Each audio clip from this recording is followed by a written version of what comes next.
സൂറത്തുൽ കൗസർ. അവതരണം മക്കയിൽ. പ്രവാചകനെ ശത്രുക്കൾ അദ്ദേഹത്തിന്റെ മരണത്തോടെ എല്ലാം അവസാനിക്കുമെന്ന വിശ്വാസത്തിൽ വാലറ്റവൻ എന്നാക്ഷേപിക്കുകയുണ്ടായി. എന്നാൽ ഈ പറയുന്ന ശത്രുക്കൾക്കല്ല, മുഹമ്മദ് നബി സല്ലല്ലാഹു അലൈഹി വസല്ലമയ്ക്കാണ് പിൻബലമുണ്ടാകാൻ പോകുന്നതെന്ന് നബിയെ ആശ്വസിപ്പിക്കുകയാണ് ഈ അധ്യായത്തിലൂടെ. ബിസ്മില്ലാഹിർ റഹ്മാനിർ റഹീം.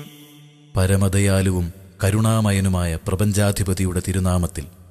ഇന്നാ അഅ്തൈനാകൽ കൗസർ ഫസ്വല്ലി ലിറബ്ബിക വൻഹർ ഇന്ന ശാനിഅക ഹുവൽ അബ്തർ. നാം നിനക്ക് വളരെയേറെ അനുഗ്രഹങ്ങൾ നൽകിയിരിക്കുന്നു. അതിനാൽ നീ നിന്റെ രക്ഷിതാവിനു വേണ്ടി നമസ്കരിക്കുക, അവനുവേണ്ടി ബലി നൽകുകയും ചെയ്യുക. നിന്റെ ശത്രുവാരോ അവൻ തന്നെയാണ് വാലറ്റവൻ.